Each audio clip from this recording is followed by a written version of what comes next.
kyamusulako ebibamba naye ebikolimo by'enkoko tebitakamunye musiiba mugamba gowonyegera bikusambya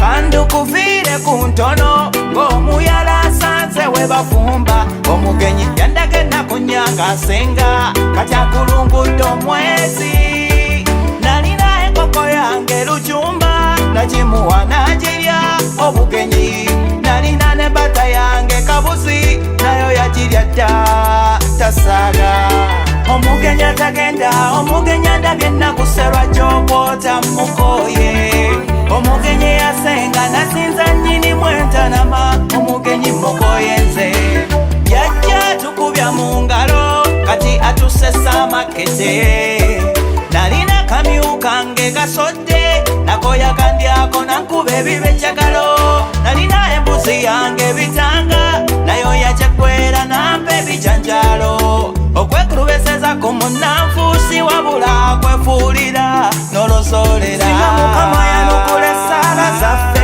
omugenyi nakyamusulako ebibamba naye ebikolimo by'enkoko tebitakamunye musiiba mugamba gwowonyegera alikusambya omugenyi atagenda omugenyi andabye nakuserwa gy'okwota mukoye omugenyi yasenga nasinza nnyini mwentanama omugenyi mukoye nze oba tuttemu empisi tumuwaalye tumulimba ennyama ya mbuzi eva wa mutanda baluvuba nakkirira ekaganga naye empulira alinayo omuganga oba tumutegere kamyu mu butunda ebentanya y'okusenvula makanda wayo ya doodo tumuwa omunyango akotebwa omumira aserengeta ettanda omugenyi atagenda omugenyi andabye nakuserwa gy'okwota mukoye omugenyi yasenga nasinza nnyini mwentanama omugenyi mukoye nze omugenyi atagenda omugenyi andabye nakuserwa gy'okwota mukoye omugenyi yasenga nasinza nnyini mwentanama omugenyi mukoye nze omugenyi yasenga omugenyi mukoye omugenyi atagenda omugenyi yasenga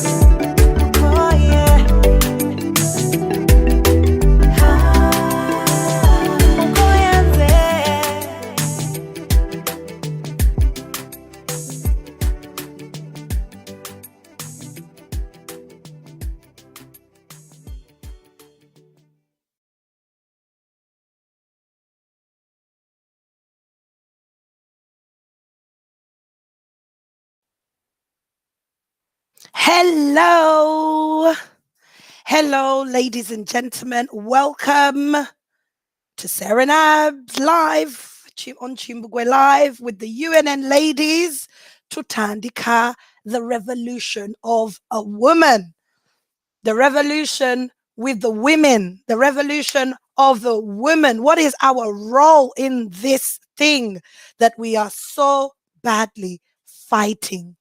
So badly fighting every day. Evelyn Junko, hello. I love you. Thank you. Madange, Mulimutia, let's share this video. First, help me. Let's share the video.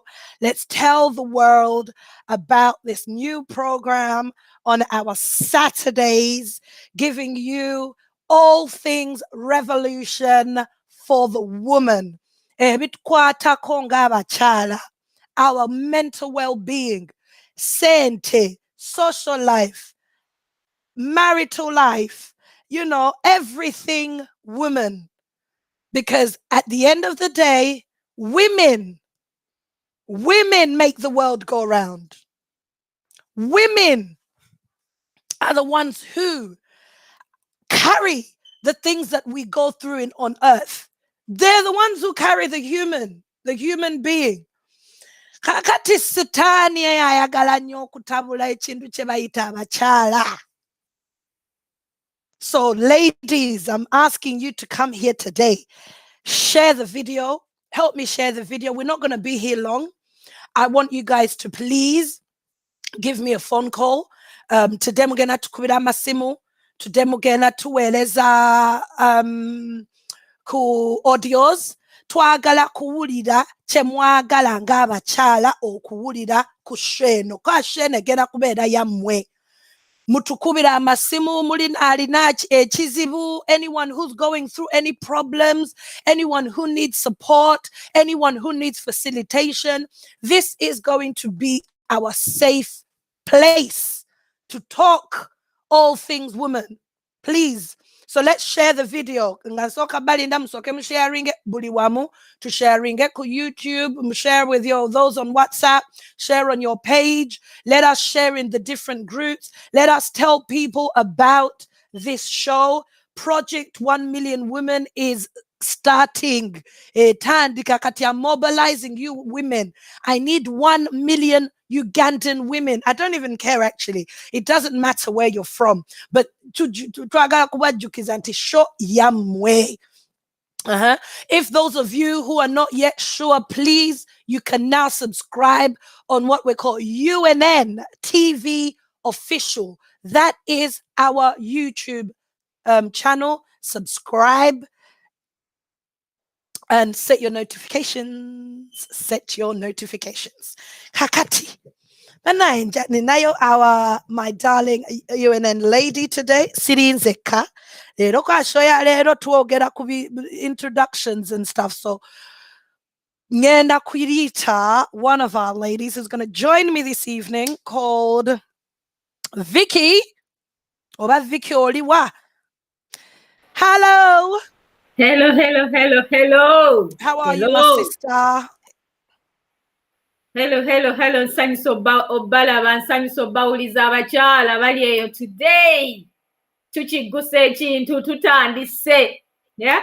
We muli wenna gamba tata w'abaana akwata abaana y'aba abalera. Kwe tuulo tegeere. By the way. Yes. By the way. Lw'omukaaga luno abaami mwe muba mulera abaana mugende ne mu kiyungu mutereeze effumbiro. Come on ladies, get your seat belts tightened up. Mutule muwulire ensonga zino. Revolution ffe tugenda ogiggusa. Kwata peeni. Tandika okukola peeni ey'obwongo oyinza obutakwata physical. Tandika okulookinga biki bye tugenda okuwulira. Sarah Nabz. Go on. Abakyala mulina okumanya nti kati sheno egenda kubeera yammwe era nga bwe mulaba, we are just starting to build it, and that we are officially waliwo launch gye tugenda otandika nayo era tugenda gibabuulira naye 1st of May njagala muteekewo ka date ako somewhere. 1st of May tugenda tandika ne foundation. Tugenda tandika ku foundation ya prayer as we are mobilizing the 1 million women who wants change, who builds. We tear down and then we build up. We start just okane tujawo byonna ebibaddewo ne tudiringa n'ebyo, then ne tutandika buto. Nze kyembadde njagala. So put a date, save the date right now, 1st of May. Project 1 Million Women is going to be officially launching. Tugenda beetaaga mwenna kati mu omulimu gwammwe gugenda kubeera page mugenda kubanga mulina okubuulira buli omu alikinge page eyo and making sure until we are getting our target. And the whole point is to build, to hope, give hope, bring love and joy, speak truth. Talk about ebintu ebitukwata ku munda ng'abakazi. Nammwe mulina ebintu bye mwetaagisa right now ebibatawaanya. Let us build this platform for the women, for the woman of 2021, for the woman, an African woman who is so powerful and has the potential to be. Tuve mu nsonga ezitalinamu magezi. Omanyi ng'abakyala, Vicky, we tend to get engrossed with ebintu bya gossip, or omukyala munne n'omwogerako, omukyala munne n'omuchastizinga, yebaka n'abasajja bano, oba alina abasajja bali, oh my God, yabeera n'abaana bano. Nayenga, this is the time where women should be building one another. And in this revolution, I would have said, Vicky, that oh, welcome, Sophie. But I can so it is a Sophia to the women's group right now. Hi, Sophie. Hello, guys. How are you? Fine. How are you? I'm good, thank you. Hi, abatulaba mwenna muli mutya. Tusan Sobalaba, and thank you for being with us on your weekends. I know it's very precious time, to have time off. So welcome everyone, all the ladies. Let's empower each other. Yes.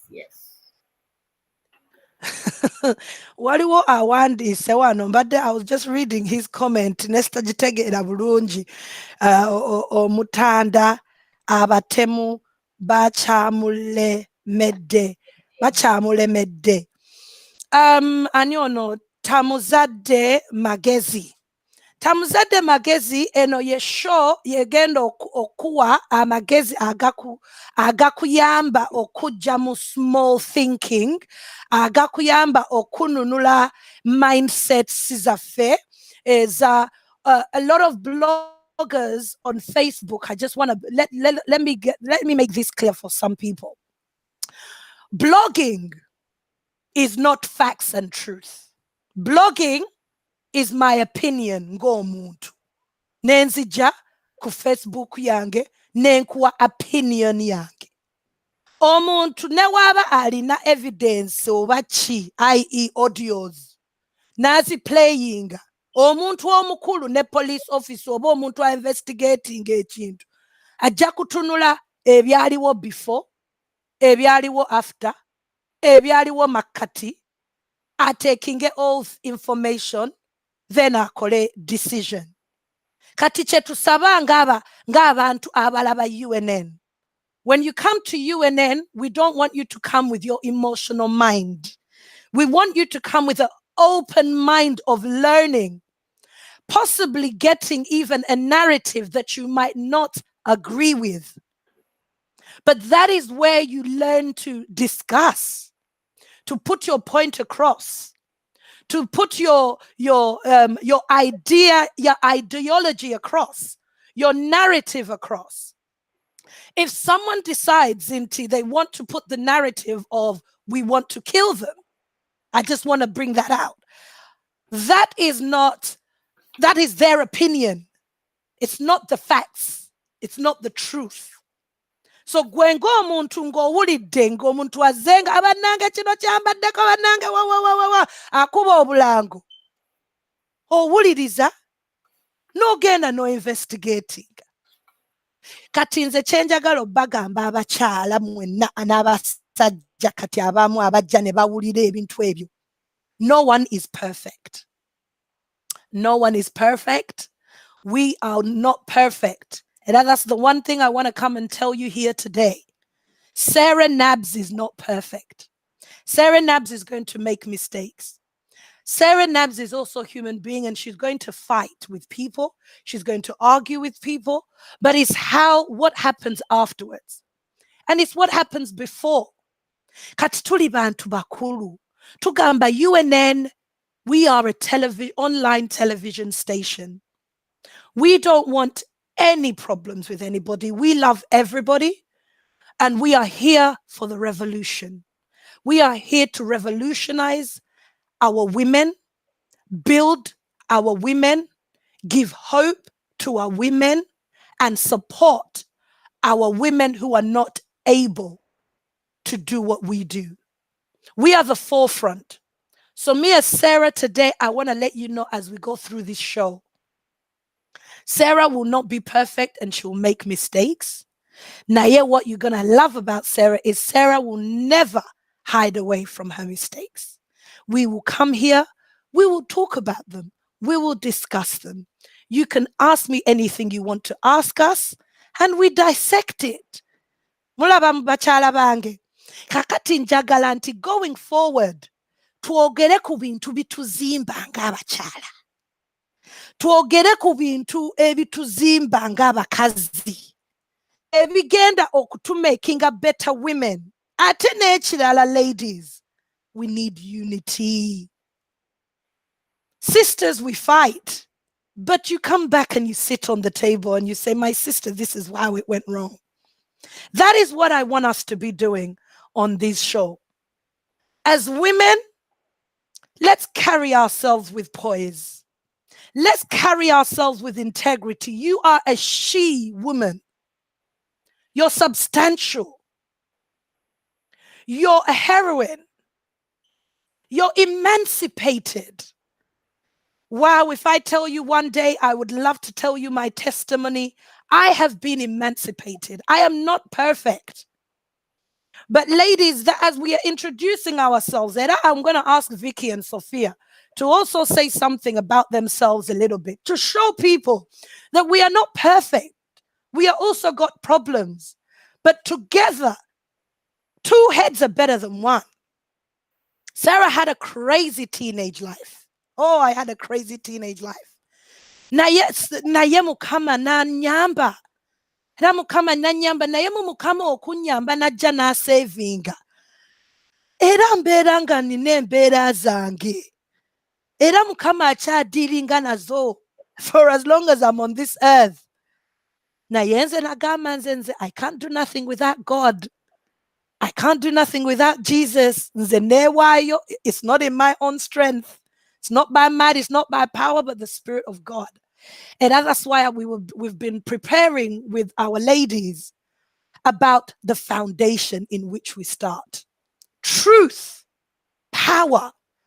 You can be a woman aita mubintu bingi. Naye, how do you carry yourself? Let's carry ourselves with grace. How do we come and deliver ourselves? You know, I've been brokenhearted, but I'm not going to live a life of brokenheartedness forever. Obochitegera bachala. Tuli bachala nga yes, tufuna challenges naye tugamba challenges tuziyita mufe oziyita kati ffe twagala bagamba bachala bannaffe, especially abatuwulira e Uganda. We are human beings who come here on these lives, and we want to let you know that we are going through the same problems as you. Naye kati twagala bagamba nti mujje. Gwanga mujje. Twogere ffenna. Gwanga mujje. To sharing ideas ffenna. Twezimbe buto. Tuzimbe Uganda yaffe. Tuzimbe the young girls in Uganda growing. Tuzimbe abana baffe, community yaffe. Vicky agenda babuulira ebintu byakola. Sophia naye ababuulireko each byakola. Then tugenda kwogera ku Nabagereka waffe, our queen. Ne ku UNN, the NUP women trial gye baakoze. Then we'll take some phone calls. So get your phone calls ready. Maybe send me a text. Send us an audio. Send us whatever you wish to, however you wish to communicate with us, please. We'll be waiting. Sophia, tubulireko, because omanyi njagala sheno ebere down to earth. Well, let's be down to earth. Let's be open book. Talk to the ladies. Let them know that, because Jukira, as we're preparing for the 1st of May, let these women know who we are. Also, sibawulira bulungi. Okay, volume yange is very low. Sibawulira bulungi. I hope you can hear me clearly. We can hear you now. Yep, we can hear you. Okay, great. Bana abachala mwena abali wano naffe. All those ladies who have dedicated and sacrificed your precious time today, aba sacrificing nze abawaddeyo time yamwe ku Saturday kuno. Welcome to bebaza nnyo okuba nti no, you are sticking with the UNN ladies. Tuli wano to be truthful, to be ourselves. Naffe kwegatu connecting namwe, tetugenda kubalimba oba tukola ki. No, we're just strong women who are also going through life, trying to find ourselves, some of us lost, some of us not lost, or some of us were found, you know. Some of us lost because nafetwa, let's say we don't know about our culture, for instance. Kati, this platform is a really good one. Okubantino etugata fenanga bana Uganda bali mu diaspora, or even Africa at large. Okubantino, we get in touch with the inner woman, we get in touch with the inner person, we get in touch with ourselves and the community at large. We need to be, and these are the real foundation, real stepping stones of stepping stone chengamba gano ge mayinja get sobola okulinyako or building ourselves wherever you are, to have that confidence of gamanti nange I matter, I'm a woman. So wetujano netuwaya wayamu netu, we exchange ideas, we exchange you know, advice on how to parent, for instance. How are we going to be strong women parenting? A Black strong woman, a Ugandan woman. What does that mean for you being in the diaspora? What does that mean for you when you know, being back home? What does that look like? We need to be able to think outside the box, to, you know, closer out. Wabwerwa box eno gye batuteekamu nti nno ba Ugandan women baliwe bati nti oba ba African women baliwe bati, tulina okubeera nga tuli to preparing our minds okugamba Uganda empya gye twagala yeetya, tugenda ku supporting abaami baffe tutya, abo bonna. If you're not married, it's not the end of the world. If you're married, well and good, thank God for that. But at the same time, don't let anything or anybody put you down to say nti no gwe ate you're not important, ate gwe tomateringa kubanga toli mufumba, ate gwe tomateringa kubanga tozaala mwana, ate gwe tomateringa kubanga tova mu family eri bweti ne bweti. You know, ekintu ekyo tulina okyejjamu, tulina okugamba nti no, enough is enough. I'm a woman being here on earth, being a human being, being, you know, this lovely Black, beautiful Black woman. You matter. It doesn't matter where you come from, what background, what social class, what status, Jawavamwe, Uganda, whatever you are, don't put yourself down. Oboli somewhere working in the diaspora, oboli somewhere working in a house, you know, as a maid, it does not matter. Every job is important. It is your foundation. You take that foundation, very importantly, you take that foundation with your head held up high, and make sure that you are loud and clear, not arrogant. There's a difference. You are loud and clear and stand firm on your ground. Whatever ground you're standing on, you matter. I just want to give that to you, to the women. And I think moving on forward with our, you know, when we bring you our weekly shows, we will be able to at least walk through life with you. This, you know, the revolution, what does it mean for us? What does it mean going in the new Uganda? What role are you going to play? You, who's watching me now, what role are you going to play? Don't just sit there and maybe wallow in your, you know, in your struggles, in your difficulties. Those are just hurdles. But get yourself up and walk again and move again.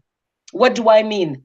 Get engaged into positive things. It does not help you to be maybe, you know, talk, sort of engage in negative things, or maybe into ebitakuzimba oba kwogera ku bantu oba kugamba nti no ogenda ku watching a Facebook and whatever social media all day. No, if you're on social media and you're watching it all day, what is it that you're taking from it? What positivity are you? If you're watching TV all day, what are you watching? What are you getting your kids to watch? All those things matter, and what you feed your head and your mind is what Very comes true. out on the outside. Thank you. Thank you, Sophia. Vicky, yogera abachala bafe. Let them know about yourself, because we want to be transparent going forward. Yes. Abakyala abali eyo, bannayuganda naddala abali mu Uganda, benjagala okwogera nabo, abavubuka, abakyala abato. Nze, omwami Kyagulanyi Bobi Wine has inspired me quite a lot. Ne story ya Bobi Wine relates to a lot of our stories. nze nali muwala muto nakulira mu Lubaga Road mu ghetto z'omu Kisenyi. Mu Kisenyi abamanyi mu Kisenyi. Lubaga Road, Bakuli, Mengo, Kisenyi, Kawala, nakulabye omwo mwonna bwalobwa. N'olwekyo abakyala abamu bali eyo bagamba nti abantu abo ab'omu diaspora tebabeerangako mu mbeera nzibu. Bannange twali tusuzeeko enjala. Twali tusuzeeko enjala bannange, nze nasulako enjala ne ntambuza n'ebigere. Kati nga sinnagenda wala nnyo mu story zange okujja mu Bungereza. Ngenda ne mpulira abantu abakyala twesaasira, abakyala beesaasira nnyo. Oli ayagala nyambaako okunkolera kino, nyambaako nkubira essimu, nyambaako nzijuliza empapula. Nze story yange yanjawulo. Nze najja mu Bungereza wano nga ndi nzekka ku myaka emito ennyo. Nakeera bukezi ku makya ne ŋŋamba nti kati ngenda kutambula ensi yonna, nalina ekirooto ekitambula ensi yonna. Mu ghetto mwe nali omwo mu Kawaala mu nakulabye ŋŋamba nga bwe njogera n'ab'ewaka baŋŋamba ggwe yo olitambula ddi ensi yonna, nti nja gitambula. Ne nkeera ku makya ne ŋŋamba ngenda kugoba visa ngifune nga teri annyambye, naye nkikoze ntya. Nali ntambula ndi omwo mu Mengo. Ne nsanga omuzungu omulwadde nga yeetisse ensawo emuzitooweredde. Ekirowoozo ne kiŋŋamba nti yamba omuzungu ono omusitulireko ensawo ye. Ne nkwata ensawo ye ne ngimusitulira. Ne ngitwala mu kampu, waliwo awo ka kampu area kali awo mu Mengo. Ne mutuusaawo, yali muzungu mu Germany. Omuzungu n'anneebaza n'aŋŋamba omuwala ow'ekisa nti ye. Nakwate akapapula nampandikira address ye n'aŋŋamba ompandikiranga essimu nga ompandikiranga ebbaluwa nga nzizeyo Germany.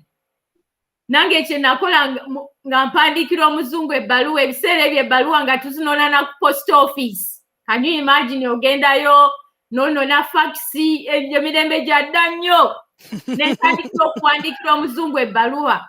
Mba ndi awo omuzungu nga mbuuza ki ky'oyagala okukola, nga mugamba njagala kutambula nsi yonna ngimaleko. Nti ki ky'oyagala, nti mpulira njagala kukola n'abavubuka. Nze natandika okukola n'abavubuka nga nkyali muto. The passion to work, the passion to inspire others. Omuzungu n'aŋŋamba kale mba ndi awo nga mpandikira nti nkutwala nyina essomero lye ndowooza osobola odisomeramu liri Geneva. Ne nzikiriza ne nzijuza ebipapula ne bampa visa ye Geneva. Ne ŋŋenda e Geneva. Saasiibula na kusiibulaka. 9 months I was there. Nga n'abeeka balooza nabula nagenda. Ne nkomawo. Bwe nkomawo ne ŋŋamba that was the start of my life, the start of my journey. Obulamu bwange bwali bwanjawulo nnyo. Ne ŋŋamba kati nzirayo ŋŋenda Bungereza gye njagala ogenda. Eyo oli queen awo wennyini awali queen we njagala ogenda. Era ekyo ekintu kye nakola ne ngoba visa. Natuuka e Heathrow nga nyina £5. Teri yampangira bino, mpulira abantu. Lekeraawo kiki? Abakyala abali eyo wekkiririzeemu buli kintu kisoboka. Nayingira mu UK nga nyina £5. £5 mmeka mpozi mu Luganda? It's like 20k, isn't it? £5. At the time, it probably was 10k, was it? Kale imagine 10k no sabula no genda. Sarah Nabz omanye emyaka egyo like it's 24 years ago. Okay. Nentandika nga sina nasoma. I was nakoma mu S2 e Uganda. S2, can you imagine? Drop out. Ne kati wano wenjogerera Sarah ndi ku masters. I'm doing my master's in psychology. Amazing. I've done a degree in criminology and psychology. I've done training in policing and investigation and terrorism. I've done so many projects with young people. Anything is possible if you believe. And if you work hard and you're determined. Sarah against the Noyogera being broken. I have been heartbroken, but I've never been broken. Amen. That's But very our mirror powerful. is broken. N'olwekyo ngezaako okugamba abakyala abali eyo nti mwekkiririzeemu nti failure doesn't mean you're failure. Failure means you have a reason to start again. Failure means you can do it much better. Buli lw'olemererwa kikuwa chance okuddamu okutandika obuto. Nze nkozesezza obulamu bwange siizagamba nti obulamu bwange bubadde bwa kifere nnyo oba bwa bubi nnyo, but I have been able to inspire. Buli lwe ntuula ngamba nti kiki kye nsobola okugatta, kiki ekimiisinga, kiki kye nsobola okweyongerako ku bulamu bwange, abantu abanneetoolodde abammanyi. By the way, abakyala ba UNN, nze neetooloddwa abasajja bangi okusinga abakazi kubanga they know my brain. Yes. Okulaga nti Mukama ampadde obulamu okussa, obwongo bwange bukyakola, kiki kye nsobola okukola. I'm always the strongest link. Buli wembeera ngezaako okulaba nti nsikaani nsike kiki ngatte kiki ekiganye. Abakyala abali eyo bannange, revolution tugenda gitambuza maaso nga twenyigiddemu. Nyina ekintu kimu kye mbadde ndowooza nga ntunulira abakyala mu Buganda. Nsomye ku bakyala mu Buganda. Abakyala mu Buganda, roolo z'abakyala, ekifo ky'abakyala, obuvunaanyizibwa bw'abakyala mu Buganda kyeki? Kubeera bubezi mu biyungu kufumba. Kubeera bubezi nga tuli mu ŋŋambo mu nnyimbe. Abakyala be bafumba emmere mu nnyimbe. Abakyala be bali mu kisenyi be batunda emirengo. Mu Buganda abakyala baakolanga ki? Mbadde nsoma ku Ssekabaka, bassekabaka ba Buganda. Waliwo Ssekabaka ow'omunaana gwe bayita Nakibinge. Nakibinge yali mu myaka gye yafugiramu mu emyaka nga 1524 between 1524 and 1554 AD. Yali kabaka ow'omunaana. Mu kiseera kye yafugira mwe mwali olutalo lwa Bunyolo ne Buganda. Olutalo lwali lw'amaanyi nti kabaka yalwana olutalo n'ebyokulwanyisa ne bimuggwako. Emuli spears, amafumu ge baali balwanyisa gaamuggwako. Mukyala we by then yalina abakyala, Ssekabaka Nakibinge yalina abakyala 8. Kati mu bakyala 8, omukyala number 7 baali bamuyita Nannono. Nannono yakozesebwa, yayiiya mu kiseera ekyo n'agamba bba wange Ssekabaka, amafumu gamuweddeko naye nze nkolewo ki? Nannono n'agenda awasa emmuli, n'azisongola emmuli ennyingi ennyo, n'azireetera Ssekabaka alwane olutalo kubanga amafumu gaali gamuweddeko. Kati mbadde ntunulira story eyo ne ŋŋamba abakyala baatandika dde okulwana mu Bwakabaka. They had a position. Omukyala oyo atuyigiriza nti n'abakyala mu kiseera kino nga Ssekabaka waffe Muwenda Mutebi, abatujju bamukutte, abakyala tulina okulwanirira Ssekabaka waffe nti what is the role of the woman? N'olwekyo abakyala abali eyo tuli wano ku UNN okubayita obagamba nti you can't do it, you can do something, you can add, osobola okugattako ettaffaali, you can make a difference. You can indeed. Sarah Nabz, tusobola okuggusa ensonga.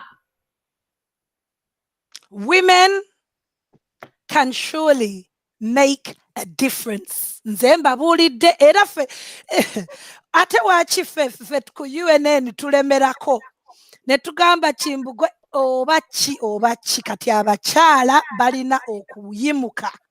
Era mwalabye bannange nti nga bwe mulabye this week NUP women bayagadde okusituka.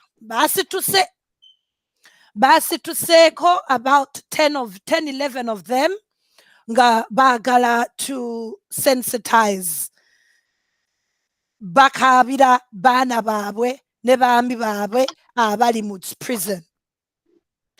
ekituufu kiri nti bambi n'abakyala bano nabo they are only trying what they can. They are trying their best. They are also trying their best. Vicky ne Sophia, mwalabye kuki ekyabasoomozezza ku kino ekyabakyala kye baakoze? Because from my point of view, I felt like we could have done with a little bit more strategic plan, a proper strategic plan to put things together. Kwegamba, this is why UNN women are trying to come together. Twagala okuyamba to mobilize n'okufacilitating abakyala bano tukozese amagezi mu ngeri gye tuba tukola ki to revolutionizing Uganda yaffe. Abakyala bano bazze together ne bakola ebipande byabwe naye nga bwe mwalabye police women, can you imagine women police officers bennyini be bazze ate okugjawo ki okubajjako ebipande. They are walking from the head office nga bagambye nti bagenda kutambula to State House. Because these are the things that it's so important as us that we work together. Tetugamba nti muntu mukyamu kyakola because nakatini bambi kyako kakoze kayamba struggle. Oh, I'm not sure who's that in the background. Kayamba struggle. However, banange, please, ladies and gentlemen, look at our women. Look at how we have to represent ourselves. What is missing in this revolution? What is missing, or what was missing in these efforts of the women that did, the UNUP women that tried? Because what we don't want to do is also break their morale. Because really and truly, I had not yet seen any woman in Uganda stepping up like these women did. Bambi ba trying what they can. Na ye obuyambi webuli. Have they been facilitated? Where are they getting the money? Who's helping them to put these strategies together? But muma mugambye nti mugenda kutambula okuva kamocha. And we put the other picture with all of the women walking on the road. Ngatuva kamocha. Muze ku media. Have a look at this picture. Look at these women, Bambi. Baba debalina ne media, nga media weri. Someone should have been ready to speak up. Somebody should have been appointed to be the one to do the talking. Somebody should be the strategic woman drawing a map of how they're going to get there. Kale fenna tugambye twambadde gomesi era twambale gomesi because a gomesi yabadde I think yabadde eri supposed representing anti abakyala tuzze mu peaceful demonstration tetuzze kukola bulabe tuzze okukola kyekituwa ekitiibwa ng'omukyala naye, which I thought was a very powerful idea and great idea. So my question is, when we were walking from Kamocha to State House, Rachi tetwa mobilizing abakyala abalala mu districts ne constitutes other constitutions, other constituencies around. Netugamba kale, let's be 100 women. Because bana abakyala bennyini ababadde nga batambula abamu bali supposed kubeera some of the mothers of these prisoners, some of the mothers who've lost their children. They're supposed to be the NUP women. But so this is where we are supposed to come together and be able to have an idea. Netubayamba, netuba facilitating, netugonganya 100 or 200 women. My dear, people need to realize that some of us have had these ideas for a very, very long time. So whatever any blogger is trying to do together, she's been trying to make those contacts with myself. In the sense, nti twali twagala fenna tukolagane fenna ng'abakyala. Naye jealousy, gossip, slander gets in the way. Whereas this would have been our good opportunity, all the women listening to me right now, for all of us women mu diaspora, facilitating event yeyo. Event yeyo yalibadde esobola yabadde erina potential okubeera even more powerful. Naye for the last 3 weeks tubadde mu birala. From the last 3 weeks tubadde to wasting a time in rubbish. Whereas if we helped these women, they could have been 200 of them. That way police would have not just been able to come. We would have not been able just to come and just put them in cars. Ne baba arresting irawawo ne baba, of course abamu badduse, abamu bagenze bujja bagenda bambi, abalala babakutte ne babateeka mu pick up ne babajjawo. My ladies, why don't we become the substantial woman?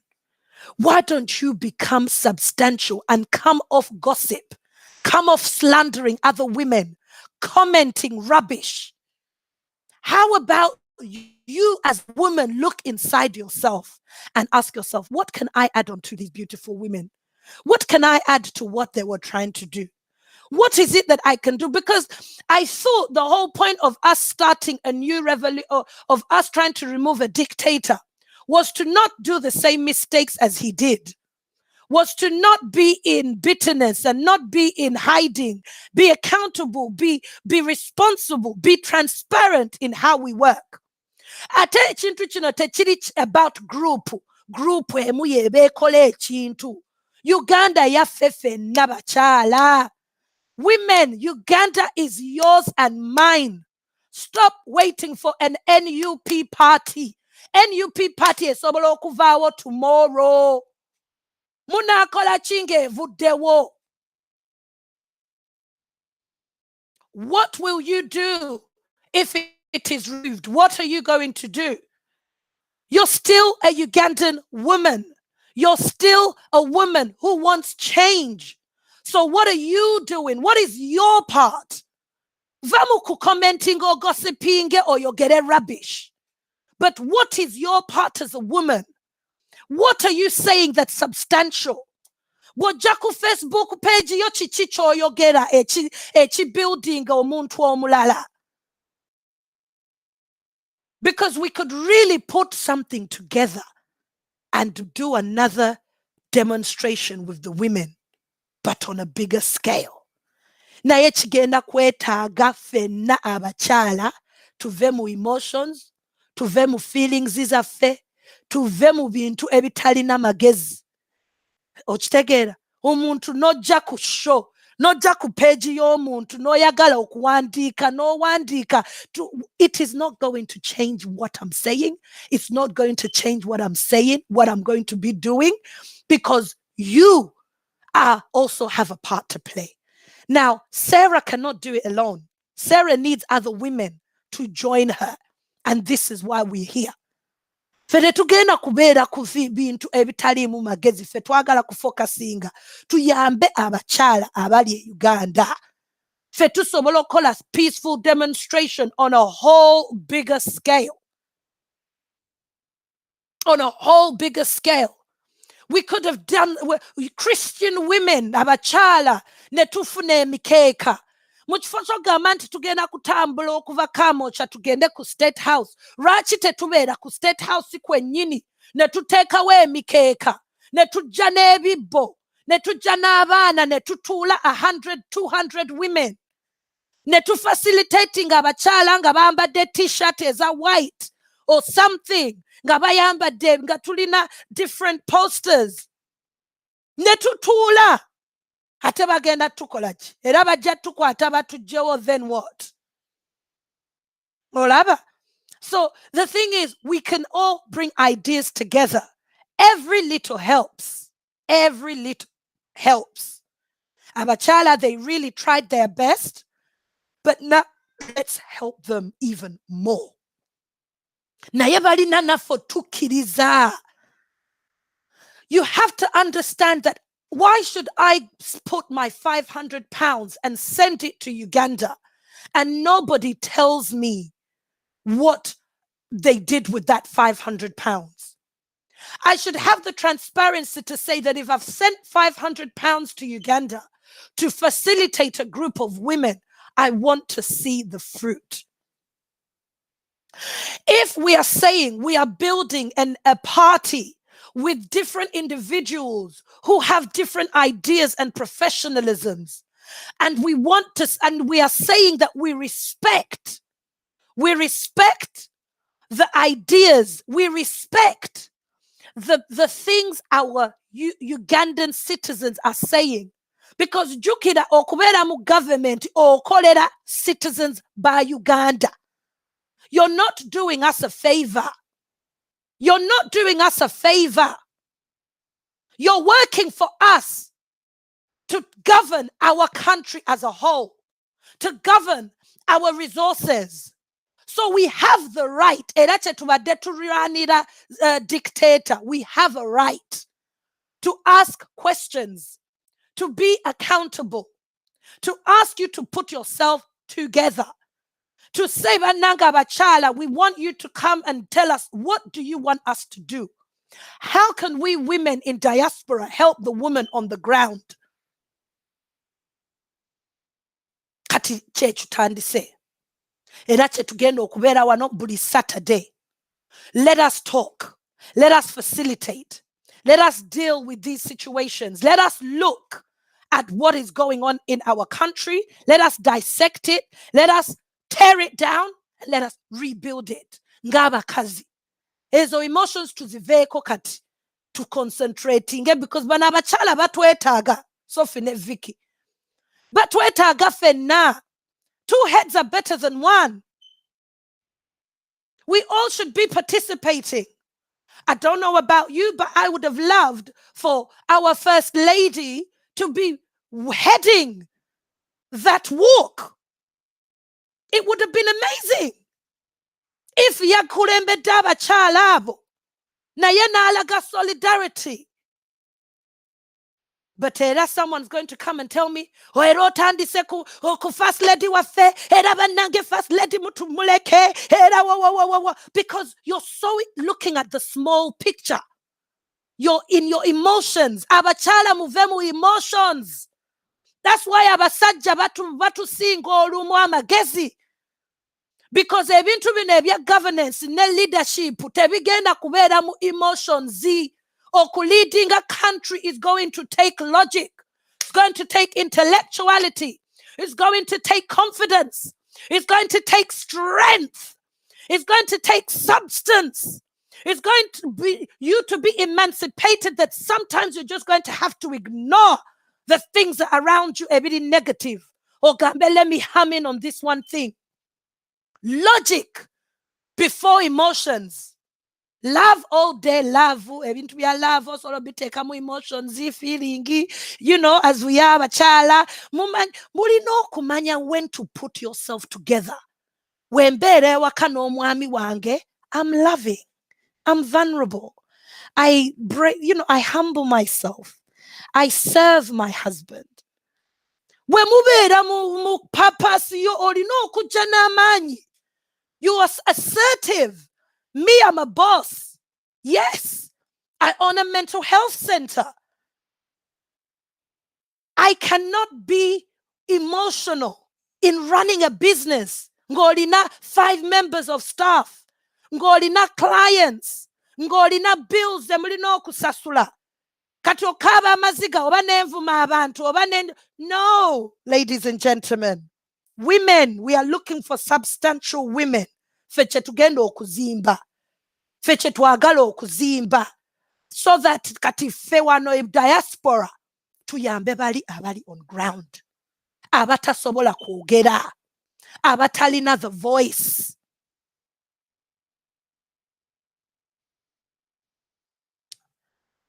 Bana katufunemu ka break aka 2 minutes. 2-minute break nga bwe tukomawo ko atwagala twogere nga tetunabakwata masimu gammwe mutegeke amasimu, start sending your audios through, get ready to make the phone calls.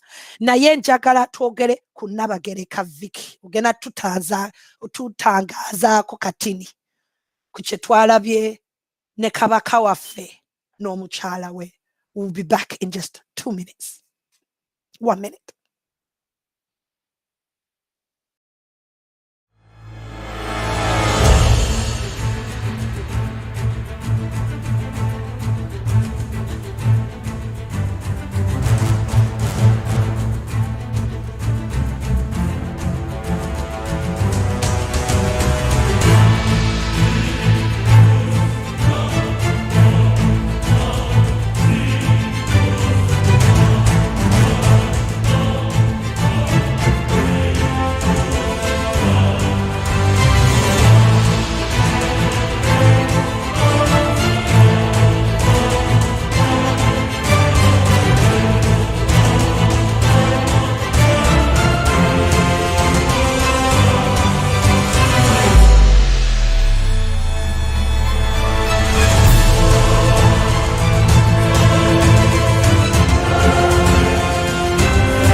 Welcome back, Banange Abatamanyi. This is the Women's Show Project 1 Million Women with Sarah Nabz and Vicky and Sophia, the UNN ladies. We welcome you on Chimbugwe Live. Please share, because this is going to be our new time Saturdays. Again, I'm dedicated to you. To you. For Natwogere, we are here to be your therapy. We are here to deal with social, with the building, with giving you hope, with dealing in your spirit and your soul. So, ladies, tubade twagala okutangazaako ku issue eno eya weekend. Bannange kye twalabye ku kabaka waffe. Nze bannaye, my king. I was so heartbroken. I was so heartbroken what I saw this week. Vicky, tutangaze ku mukyala waffe lwaki teyayambye. What do you think is going through her mind as a wife after everything after this week's event? Kati nze kugamba nze ng'abadde mu investigations nkola nnyo ne police ebiseera ebimu nga tunoonyereza ku misango. Kati ekintu kye bayita body language, speaks louder than actually the words themselves. Ebikola by'abantu byogera kinene nnyo. Nti bwe tutunuulira omukyala ono Nnabagereka, tugezaako kugamba nze ng'omukyala nasooka neeteeka mu bigere bya Nnabagereka nti singa nze ndi mu kifo ekyo. Kugamba, as we have said, Sarah, nti buli muntu yenna alina by'ayitamu, buli mukyala yenna omufumbo alina by'ayitamu bannange by'atasobola kwogera oluusi. Nti kati nze oludda olumu lulowooza nti Nnabagereka ono mukyala wattu alina by'ayitamu byagumiikiriza. Okay, bw'aba alina by'ayitamu ekyo tukizze ku bbali. mukyala Nnabagereka ono ali mu buwambe nti naye ali mu buwambe samu waliwo amukozesa kyakola kyatayagala. Ekyo nakyo nenkizaawo. Kati ngezaako okufumiitiriza Nnabagereka ono yeddala yaani? Wano ku UNN tubadde twanalizinga omusajja Museveni. Yaani kwegamba yavaawa script ki gy'akozesa kiki enkola y'omusajja ono. Kati nange neebuuza wano nti Nnabagereka ono first of all yaani? Tumumanyi bannange? Twamumanya yavaawa byebiki ebimukwatako? N'ekyo nakyo tulina okikuba mu ttooki nti omukyala ono ddala yaani? Bazadde be gye bali be baani? Kwegamba this is the other person oli gwe tutamanyi nti yagenda ne bamufuna simanyi bulungi ngeri ki gye yasinkanamu kabaka waffe. Naye yaani karakita ye ani amumanyi? Bani mikwano gye? Tulina olugero oba eŋŋombe egamba nti show me your friends. Mbulira gw'oyita naye kugamba eŋŋombe eyo nti the birds of the same favors flock together. Kwegamba ani mukwano gwa Nnabagereka baani? Tutandika okubayo ttooki eno. Kati nenva ku ekyo nenteeka Nnabagereka ng'omukyala ali modern, omukyala eyakolera mu Bulaaya, yasoma, yapracticingirako mu America. Kwegamba si mukyala nga bali ab'ekya Namukaaka nti tebaasomako oba they've not been exposed. Nnabagereka ali very exposed. She's exposed. Amanyi ebintu ebikwata ku human rights, nsuubira n'ebintu ebikwata around health. Omuntu bw'aba mulwadde kwegamba ng'omuggyeko nti kati obuntu naye ono bba wange Ssaabasajja, ensi yonna emutunuulidde, mukulembeze, figa ya buli muntu yenna abadde amulinda okulaba nti Ssaabasajja waffe aliridda wa. Nti kati nga Nnabagereka omukyala ali exposed. Yandibadde atwala obuvunaanyizibwa n'agamba nti bba wange omwami wange si mulungi bulungi, si mulamu, muleeta mu bantu abangi. N'ekirala bw'olaba body language olabira ddala nti ali detached emotionally. Nti omuntu nga mukulu Mulangira Kimbugwe yabadde explaininga yesterday nti engalo yabadde aziwuuba bw'ati naye ng'olaba anoonya waakwata, tatambula bulungi. Kati omukyala ng'ono ali mabega eri bw'ati amutunuulira, wabadde omulaba ne mu masiki ng'alina bw'amutunuulidde bw'ati. Kati okumutunuulira okwo kututegeeza musanyufu okulaba nti omwami ono agwa wansi bamusekerere. Kiki ekigenda mu maaso mu birowoozo bye? Kubanga she was at a distance. Yali eri bw'ati n'akolamu ne bw'ati ng'omulaba alina n'ogamba nti amulinda agwe wansi. Body language eno etutegeeza ki bannayuganda? Ffe ng'abakyala wano ku UNN si ffe bageze ennyo okulaba, naye buli munnayuganda ali eyo ddayo olabe vidiyo eno. Ate si eno yokka, ddayo olabe emikolo gya Ssaabasajja gy'abaddeko ne Nnabagereka nga batambula. Ojja otandika okulaba yatandika ddi okukyuka body language ye mu biseera bino na bino. Otandike gwe okweddamu, kubanga kye tuli wano okuyiga nti buli omu ggula obwongo bwe weeyigirize. Gata dot. Temubeereyo okugamba nti Sarah Nabz n'abakyala be baatugamba nti Nnabagereka sima. Nedda. Nti kati wano ku UNN twagala kutuba ggula obwongo. Genda olabe ebifaananyi. Laba Nnabagereka bw'atambula. Nyina ekintu ekirala bannange kye najjukidde. Kukusabira Bishop Lwanga.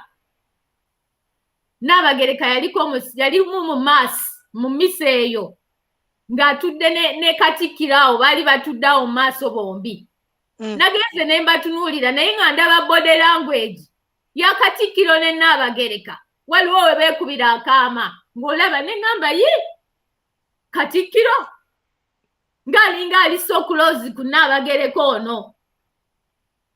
Nenkubawo ttooki awo nenziramu nenkaddamu nenkalaba nga ndaba naye bw'olaba eyo vidiyo n'ogikompeyaringa n'eno vidiyo eya jjo wano olabira ddala nti wali yali mulamu kweganga ng'omulaba ne body language mugomesi ye alinga alimu obulamuko amukubayo akaama bw'ati naye ate eno ku side eno yabadde so far so detached ali frozen yekenneenya oba yeetegereza oba muswavu kwegamba tulina okuddamu tulabe age behavior eno kati nze ng'abadde mu criminology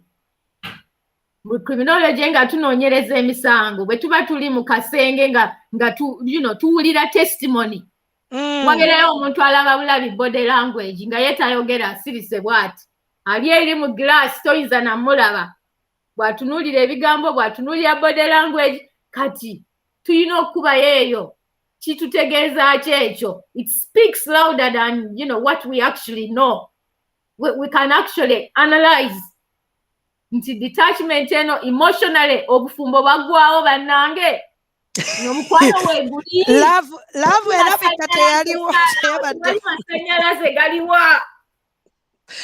Where is the love? Where was the care for your husband?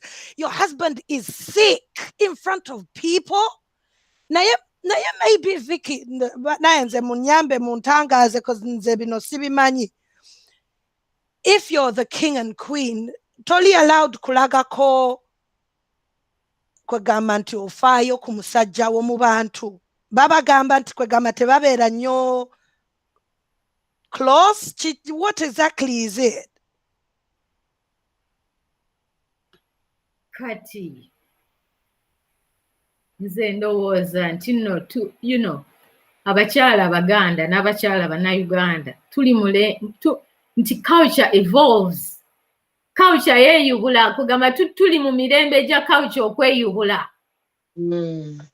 Culture yeeyubula kugamba eriyo ennono ze tusigaza nti omukyala agondera bbaawe. Okugondera bbaawe kwe kufukamira. Tulina ennono mu Buganda, tulina ennono mu Uganda mu cultures ez'enjawulo. Mulimu foundational values, foundational morals ezitavaawo. Naye ate tulina culture zeeyubula. Society nga bwegenda evolving kati for example singa tukube mu kifaananyi singa Yesu waali kati singa ayambala lugabire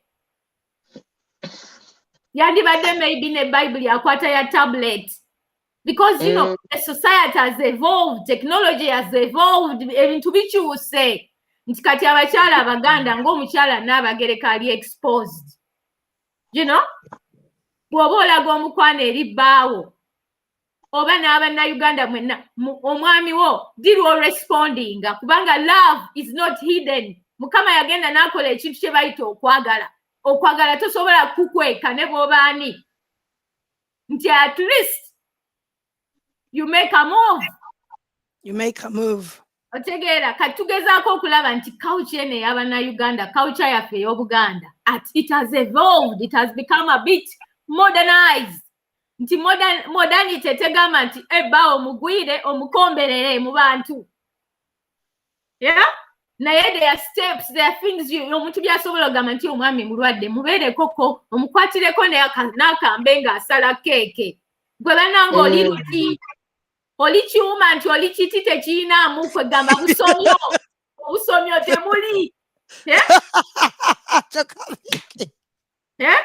Amasannyalaze nti kati nze nkomawo wali ne ngamba nti kati bw'otandika okulaba behavior there's some, of course culture has been mixed up ne selfishness y'abantu nti omuntu yakubulira engeri gy'oyagalamu bbaawo oba mukyalawo. Especially kiri ekintu nga bwe tugambye eky'omunda. Nabagereka olowooza kiki ekigenda mu maaso munda muno? What are your intentions? What is it? Because sometimes I feel like as African women we have this thing. Omuntu asobola okulabika bulungi nnyo ne yeeputinga together ayogera bulungi wo kati balooza nti ekyo ky'obulungi ky'omuntu okumulaba ku surface. Naye kambabuulire ng'ate waliwo abakyala nga bakyamu nnyo naye nga they are poised very well. They know how to put themselves together. nze simanyi how to do that. Nze banaye wemba nyize mujja kumanya Sarah anyize. Wemba upset mumanyi Sarah is upset. But as you grow up, of course, you learn to manage it. You learn to have self-control around people, you know. So it's chichi ekiri wano nabagereka twagala kumanya ng'omukyala munno wabadde olowooza kinyabo. Sophia, 3 minutes tukwata amasimu. Banaye mutegesa amasimu gammwe ka tutandika amasimu wetegeko tukubira tulabe bwe tunagenda. Banange, thanks ladies. Vicky ayogedde ku kintu ekiri important agambye nti culture is not static. You know, culture eri fluid. Culture yaffe, it's not exactly the same as it was 100 years back. Oshtegera. Everywhere, you know, culture eri fluid to moving out with the times. Jesus ngabo gambye rightfully so yandibadde mu lugabire kati imagine. Yandibadde asomera Bible on paper. You know, okay, we still use paper, Bible paper. Naenga most of the time, or in a Bible right in front of you, you know, in the palm of your hand. Sophia, kakugirekawo yogera neku the fact that oli mukyala omwami wo yayamba yabadde ayambadde oyinza otya okkiriza omwami okukaminga ne batoni eno. Mbadde nzija kati nga tumaze ekyafa gundi culture is not supposed to be static, you know, it's supposed to be fluid. It moves with the times. Tetujja kuba nti no kati mujjukira edda nga tugera ne musenya enku oba ne mugirama kale bakyakikola nowadays, you know, wali omukyalo of course abakyakikola naye nga you know, most of us maybe try to fumbira ku sigiri kati gas, you know, we've moved on in terms of tusobola affording a gas, even the ali muziga sobola affording a gas cooker, you know.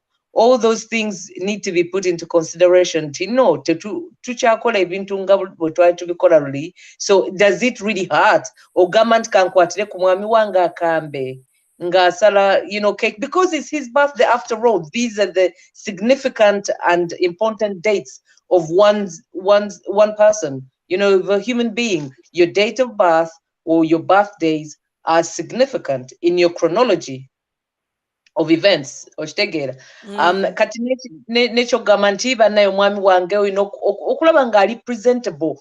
Wouldn't you? Because how would you feel olaba omwami wali in front of the media, your public figures? Imagine okuba nti noolaba omwami wo ekkooti gy'ayambadde obupeesa bwamenyeka, a whole king. I mean, exactly how do you explain that? Wouldn't you want to know that? Wouldn't you want to have to see your husband gali presentable because that reflects on you. It's not about him, it reflects on you. Kubanga, you know, it reflects on you. It's very true, sis. Nga bwe tumanyi reading nga cultures zaffe bwe muzimanyi, you know, omukyala n'omwami gwe omukyala oyambadde bulungi ate omwami really tayambadde bulungi ate nga on top of that your public figures in the first place. So then I'm not judging. I just want us to remember that we're ladies UNN, we're about empowering, we're not judging. Yes, it's our opinion. But you don't have to have the same opinion, and you don't need to put forward your argument in abuse. You can come and put your argument constructively so that we can be able to take and see that perspective. Good perspective, okay, yes, I see what you mean. You know, we can sit on the same table. We can sit on the same table and say, Kale yan, take it the Sarah, going opinion, but oh Vicky, yes, take it the because these are my reasons and these are my reasons. Briefly, Sarah, what you said about the demonstration, about demonstrating. First of all, empowering, we need to be able to empower. And yes, Kale, we can have some criticism about why they didn't call the masses. We could have had larger numbers, but I want to put it forward, Ntino. they did a good attempt. That was a really good attempt. We shouldn't feel like we're criticizing sort of a platform. It's just the beginning. It's just the beginning, and it was a very first good attempt. I like the symbolic boarding, Kwambala boarding. I like of course we all learn from our mistakes. We all want to improve. We all take sort of positive constructive criticism, and take it and say, how do I learn from what I did yesterday? How does what I did yesterday improve what I need to be doing tomorrow? We need to be able to be open-minded. Otherwise, we won't be empowered. How do I empower my neighbor to join me on this long walk to freedom? How do I get those young people who are in school, Abali maybe S4, S6, at university right now, they are in a position of adulthood where they should be able to have the capacity to understand. Banange calls izijja tugenda kuteekawo number mutuwe 2 minutes. Yeah, Heidi gobo soko kuba kokubanga otubaddeko leero. Let me hope you're going to be the first one to ring. Sorry, Sophie, finish. But yes, so I just want to finish off saying that giving empowerment is giving individuals the opportunity to have an agenda, power in order to explore choice and achieve or have the potential to achieve goals. So let's all empower each other. Let's all have choice in mindsets, choice in perspectives, choice in being able to say, I have an opinion, I respect your opinion. It might be different, but we are all human beings. We're all entitled to our opinions. Whatever the opinion is, it does not matter. Everyone is expected to be different. We're human beings, we're women, but we're not the same. Yeah. We're all different. We come from different backgrounds, come from different social class, but it does not mean that we can't come on the same table and actually have, stand firm on our opinion and be able to express ourselves and people to understand and respect that opinion. That's what I want to say just for today. Very powerful. Thank you, Soph. And with that said, we don't even need to add on anything. Respect other people's opinions. And if you don't agree, you're happy not to agree. Discuss it the right way. Banange, we've opened the phone calls now. We've opened the phone calls. Heidi ombadde kolero. Heidi, njagala gwosooka okkuba essimu. Okay. Let's take our first phone call for this evening, for this afternoon. Banange, I'm going to take 5 phone calls, ne 5 audios. Because show erino kugwa by 4:30 on the dot. So we will take the first phone call, please. Or audio.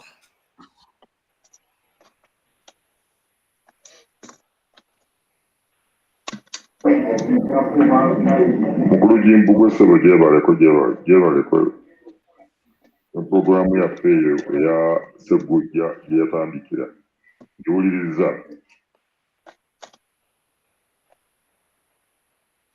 I was going to say eyonga ya ndoza ya Joe. Hello. One of the, yeah. Hello. Hello. Hello. How are you, ladies? Ladies. So you're going to get the Tewali buzibu mukyala wange mbuulira ku linnya lyo nnyabo. Zalikenga bulijjo mu China. Mu China leega ekintu nnyabo leega. Can you hear Vicky? Can you hear anything? Okay, I can't hear anything. Wanji sikuulidde abo. Mukyala Vicky. Wanji mama? Yes, mbadde sikuwulira bulungi naye kati nkuwulira nnyabo.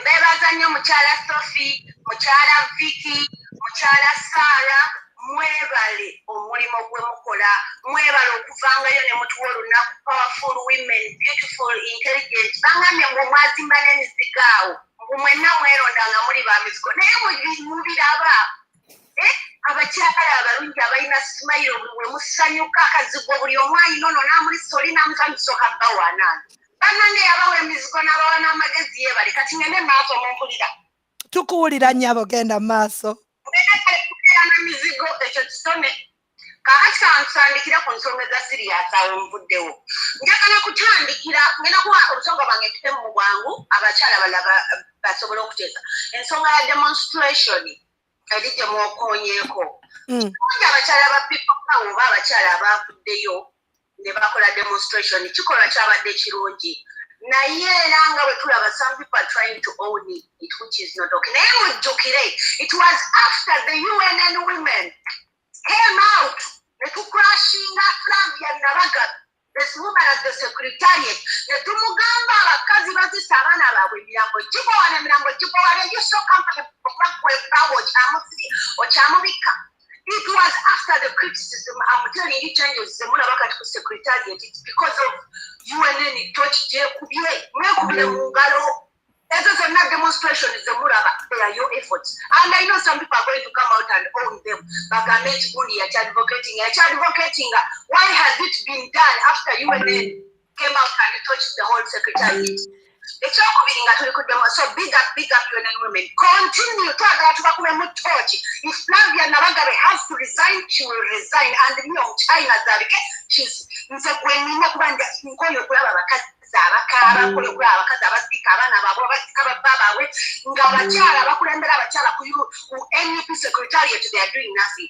Number 2, big up to all the women who participated in that demonstration, but next time mwesibe ebinywa bwe muba mwayambadde commerce it's well and good mwesibe ebinywa ennyambala yammwe yabadde teraga nti nomwafiiriddwa abaana n'abaami nedda baaba afiiriddwa yesiba kinywa ogendanga atabitegedde okitegeera tolina mawudde bwambala galubindi ng'ogenda okugamba kadaaga oba ogenda kuseta house oba ogenda wamukaaba wange bamusa ogenda ngaki kati ekyo kye bavandikiddeko kirungi naye njagala bongeremu next time when you make up necklace tetubyagala namwandu toyambala bwatyo namwandu ng'ofiiriddwa omwana ng'ofiiriddwa balo ebya smartness okwata gomasi n'oteekerako ekikubiro ne weesiba ku mutwe n'olumba.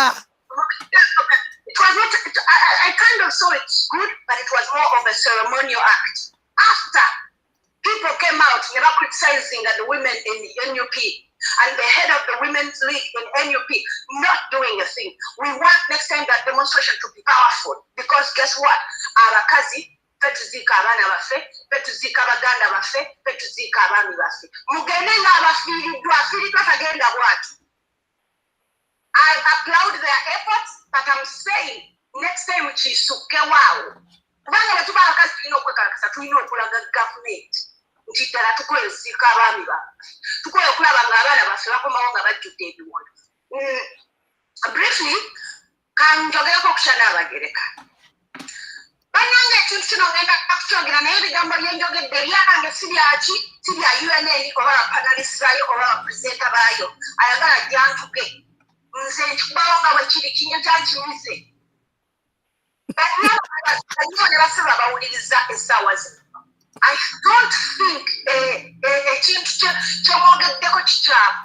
N'abagereka tosobola kukkiriza balonga alimu eyo embeera. Nze saalike ng'omulenzi wange yampasa mu bitiibwa n'annyandula n'ampasa mu bitiibwa n'anteeka ku mudido emmotoka ntambulira mu zigundi ninnya zi first class ensi yonna emmanyi nzikiriza omulenzi wange okujja mu bantu nga mulwadde bwezi because of ceremony birthday alina okubaawo. Nadde ekyo kikyamu abakazi abafumbirwa mu bitiibwa eby'obugagga sometimes mulina okukwata ebitiibwa bamabiteeka ku bbali bagamba ono tata w'abaana bange ono omwami wange tajja genda.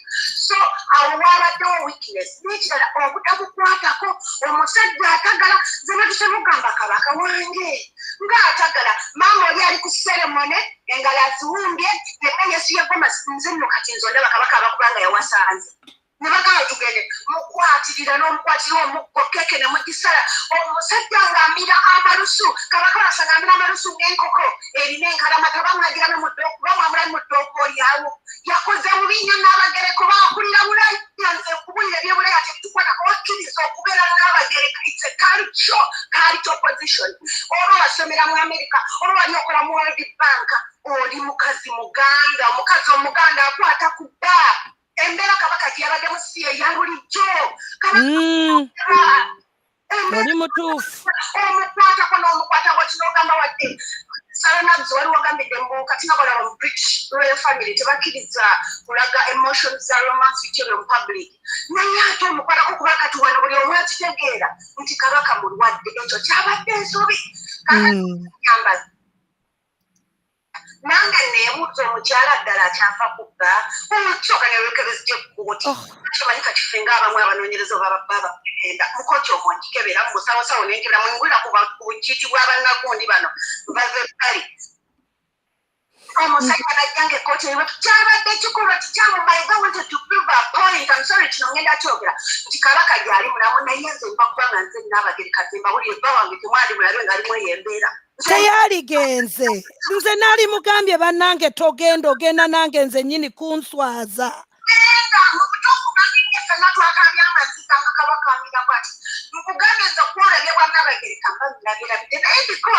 ndowooza oba yafuuka ceremonial oba kabaka kutuzaalira semako kiro kyamunyiga naye erookako bajjajjaffe nga bawasanga abakazi 10 bajjajjaffe wali n'azaala wali naye nga n'abaana tabakuliza bweno ababeera nagamba oyo mwana wo namuzadde wali kaakati mme kabaka bakuzaala balongo anti abalongo tebakulira bwetyo namuzadde wali bajjajjaffe bazaala mu bakazi ab'enjawulo kijjajja omuwegingo ekitammwe yamuzaala ne bakitaffe nze kitanga alina abakazi 3 naye bonna bammange ate bonna nfukamira n'enkola ki nembabuuza era obikkako bannange obikkako bannange okusoma ennyo n'okufuna ebitabo tebibeerabiza kalita yammwe nakujjukira nti you are still a woman exactly ebitiibwa ebingi bwe bityo wasoma olinya nyonyi simanya private jet ojjukira nga oli mukyala bw'oba wakkiriza ng'okwata ekifo ekyo n'olayira nti mu bulungi ne mu bubi Ronald muwenda mutebi ndi kukuuma obwo bwe bwabadde obubi wabadde olina otulagira nti Ronald ddala walayira naye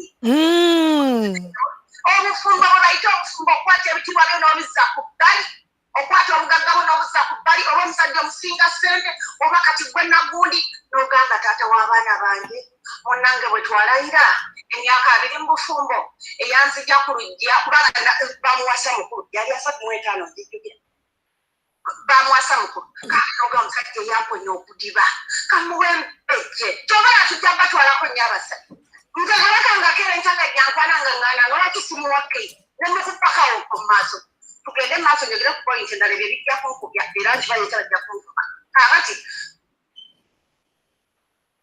nga maliriza yenyabo UNN don't look at diversions mukyala Safia Sebbe yagedde point ennungi alina eddembe okubeera n'opinioni ye ekyo muna ekyo yogedde kirungi kitegeerwa muntu alina magezi naye eriyo abatalina magezi abalowooza nti omukyalina we mba ndowooza bweti ne Sofia alina kulowooza nga nze edda Sofia ali entitled to her opinion nange ndi entitled to my opinion era buli omu si musango kubanga buli omu alowooza ffenna ebintu we cannot perceive things at the same level we cannot see things at the same level what matters is for us titumala ne to agree nga to disagree okitegeera ntambaye nga abakyala ababeera mu komenti nga mmwe temukoowanga atalo nga muva ku live zammwe ne mujja ku live z'abannammwe okuwandikawo nonsense mbatumiddeko nnyo ate era mukyakaddiwa naye mwandikuze bannange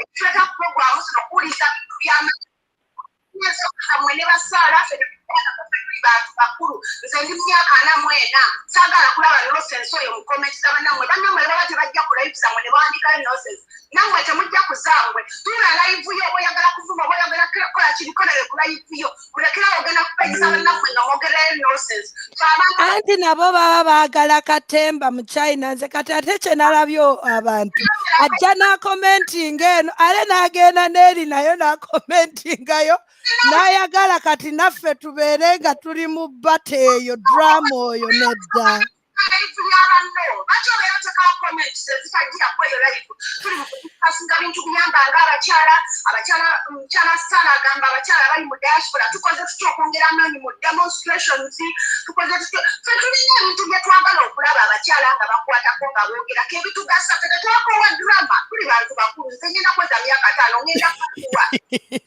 drama Chana webale mukwano era oli kati fete sibye tuliko kati era nga bwe tugambye tutandika sheno Saturdays ebirala abo tujja blockinga abajja mu comments zaffe nga boogera nonsense. You don't give such women time. Blockinga balekewo bayige kale nyabo banaye webale nnyo banaye. I have 2 minutes. I'm going to have to take one more phone call. Kale webale nnyo mchina kansubira ogenda kubanga ojja ku Saturdays ng'obeerawo era nga naawe oleeta opinions zo zino era bwe ffe tetufaayo tujja ku ojenga guest if you want ne tukuteekako with audio. That shouldn't be a problem as well. Tujja kwogera Hello. Banange Sarah. Nze njogera Luganda. Kale sebo yogere Oluganda. Sarah. Viki mwe bali kutuweereza. Nze banaye kyembadde nsaba okubagamba abakyala baffe ab'e Uganda abawala banyinaffe. Seveni yabasiruwaza. Baga ne bayita TV gye bayita Bukedde TV nga balagako ebinigeria balagako buno kuba naffe tubadde tubulabanga tubeera e Uganda nga tubulaba naye nga abakazi ne basiruwalira okwo. Waliwo abakazi bano abanyumya ebiboozi simanya ebiboozi eby'amabaluwa okusoma amabaluwa abakazi ne basiruwala nga tebamanyi na kigenda mu maaso mu ggwanga. So kati ne tulaba nga waliwo a problem of mindset y'abakyala nga oli tamanyi na musolo gwawa tamanyi na mukulembeze we ku kyalo naye ng'amanyi kimugenda n'ekirala ekizibu ekya microfinance baba settinga microfinance ezo ne zibasiruwaza buli saa babeera ebirowoozo bibeera kusasula looni.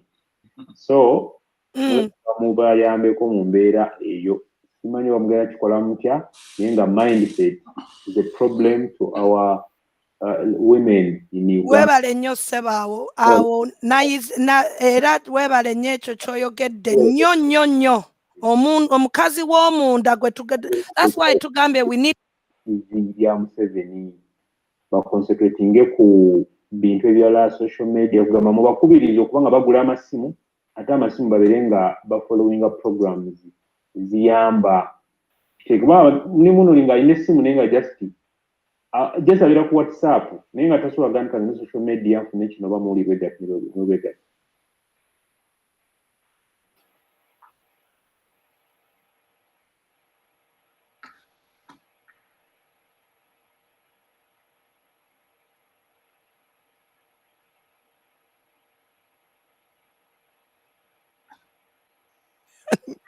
Sorry, mbadde mutinze I think by accident.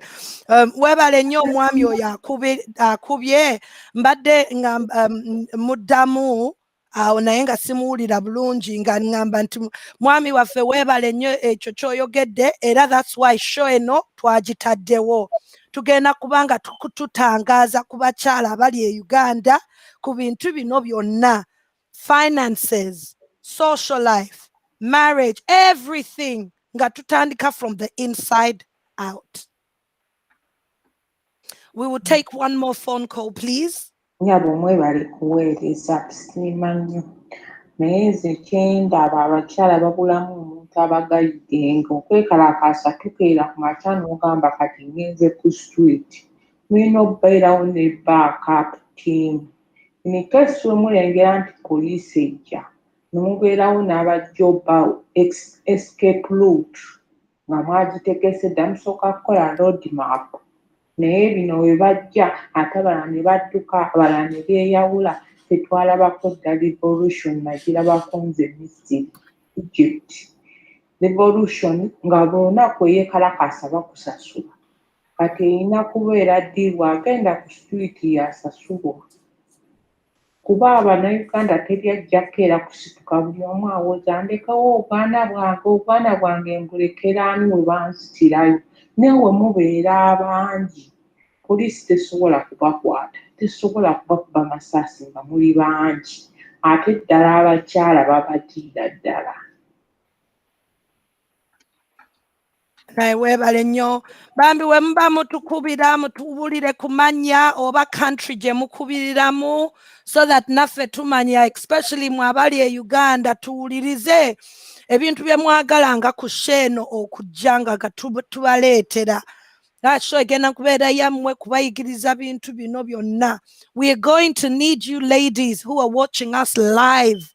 Join this project, 1 million women. We are going to be coming together okutangaza abakyala baffe. Tuwumuleko kuzi soapu. Tuwumuleko kuzi Indian movies, kuchi Nigeria. Tweweeyoko this time round. We tunaaba tutandika nga tulaunchinga tubadde tugamba tuteesa tutandike no foundation entuufu tusabeko. Tutandike tusooke kati weeks zino tu mobilizinga to facilitate to. Hello, next caller, how are you?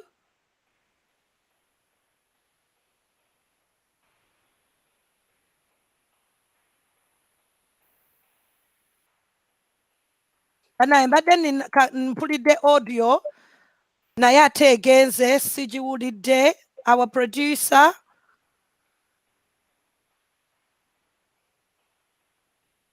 Omuntu ndowooza avuddeko. Can we take one more phone call or one more audio and then we have to close the program for today? Muwetegeke for next week. Okay, I think that is it for this week. Banange nga bwe muwulidde tugenda kuteekayo page Project 1 million women.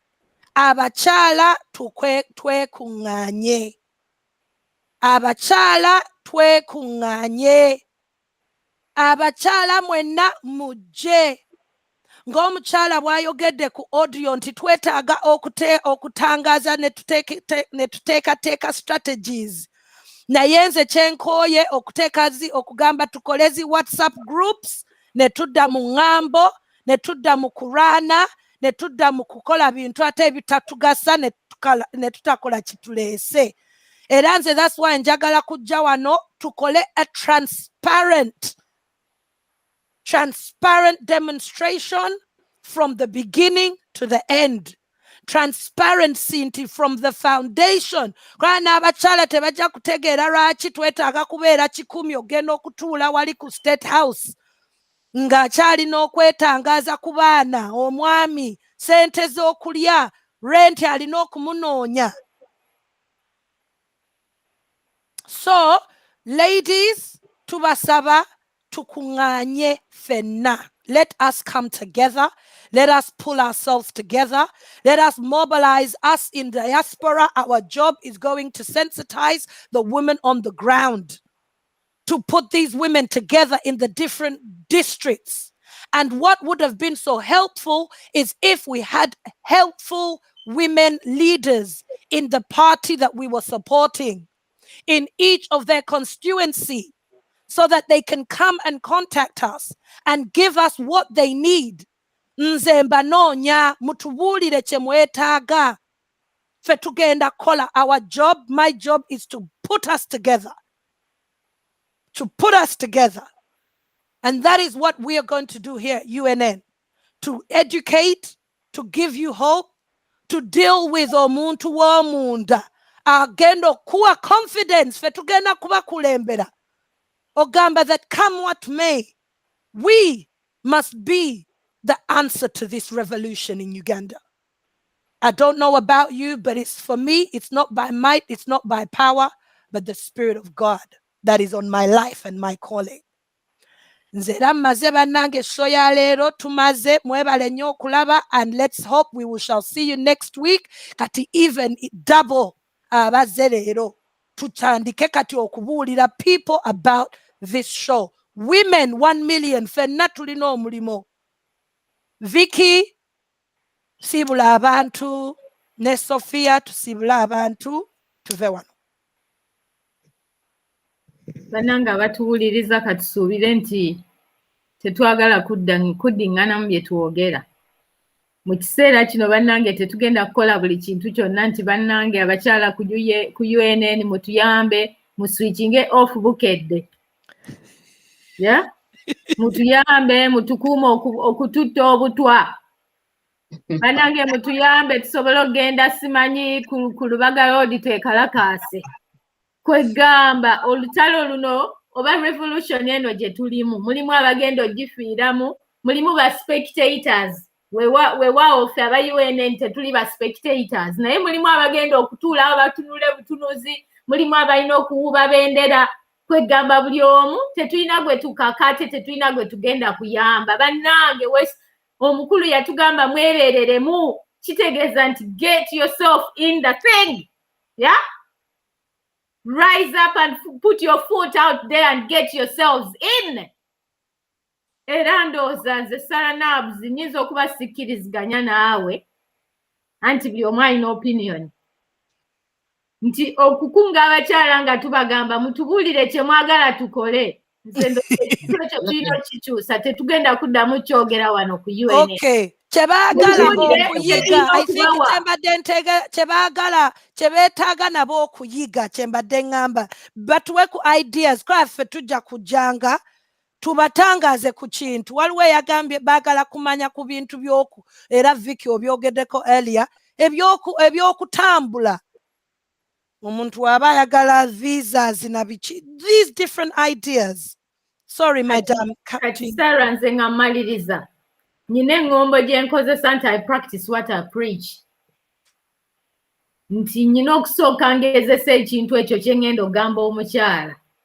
Nga mmaze okiraba nti kinkolera. Then ndyoke nkigambe nti naawe genda okigezeeko. Yeah? Kati mulimu twagala okuva bannange mu mindset eri gye tubaddemu emyaka gyonna. Nti mutuyambe, nti mumbuulire engeri gye ngenda ku online zijuze foomu. Bannange munyambe, bannange mu revolution ebyo tetugenda bibayamba. Nze era abakyala mbagamba, this is what I'm empowering you okusinziira ku kyempiseemu.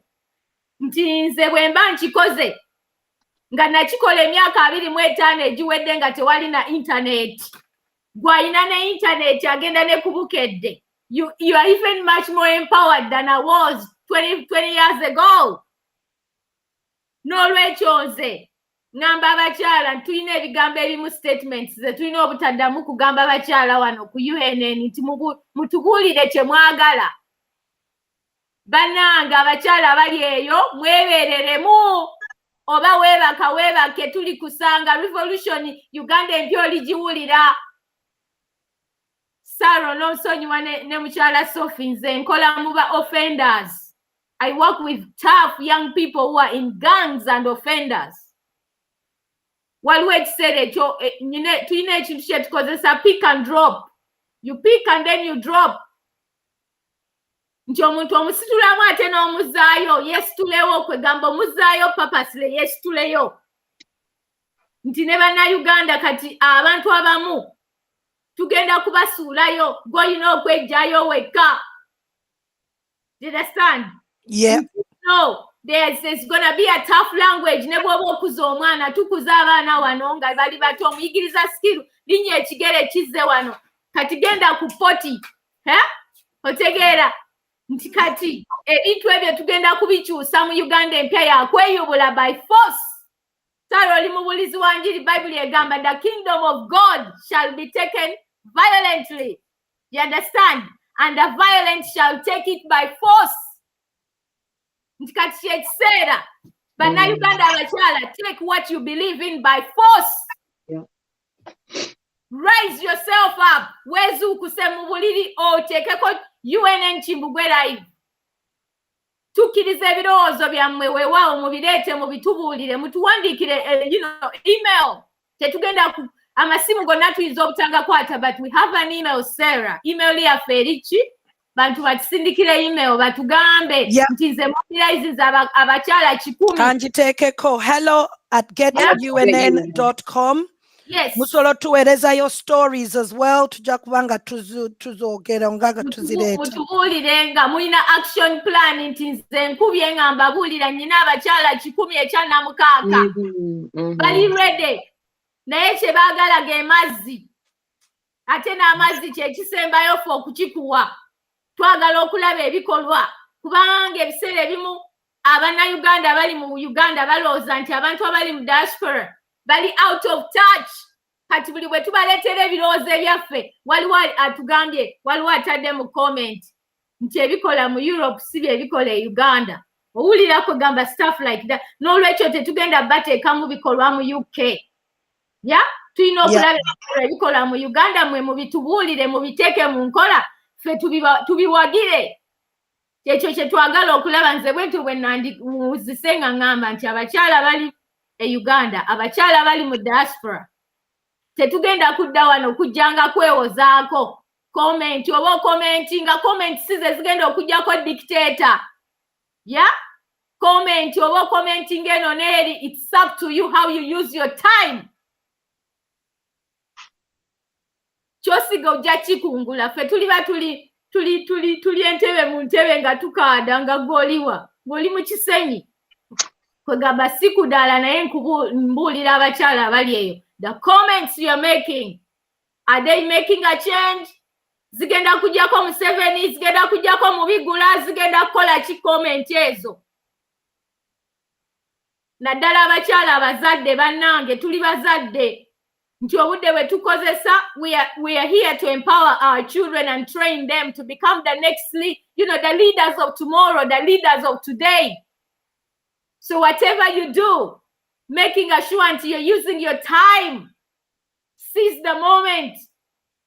Tubadde tukungawa n'abantu tukyakunga nti banange musubscribing ku UNN banange mujumbire. Seize the moment. Nti UNN bweri befuuse international TV nga yeri ku mutindo nga gwoli mabega. Seize the moment right now. Kyokola kikole wenyigiremu.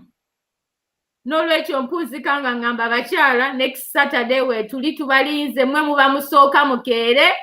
Tune in, mobilize other women. Emirimu mugiwummuze, take a day off. Next Saturday we are mobilizing 1 million ladies. Yes, we surely are. Nice. Thank you, Vicky. Sophia, close the show today. Give us your final words for today's show.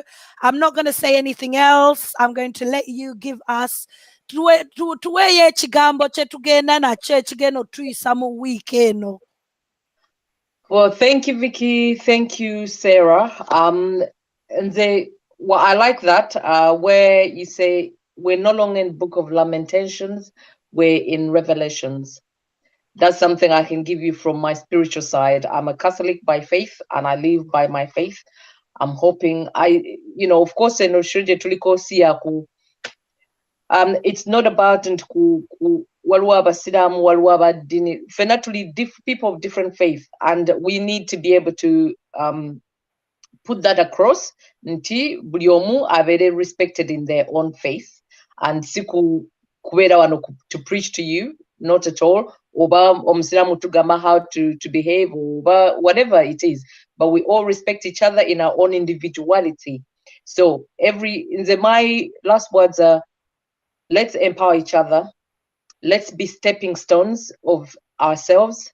Let's encourage each other with positivity. We need to be real, but also positive, constructive criticism.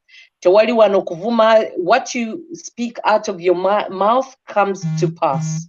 So remember that. And buli kyoyogera ng'oyogera in a negative way, it will come to pass. Your life will be full of negativity.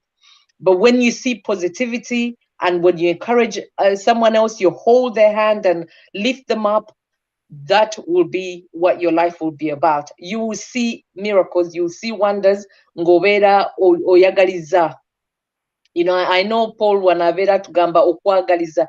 So you need okwagaliza banno, and you need to be you know, you need to be willing to share your knowledge and information to build someone else up.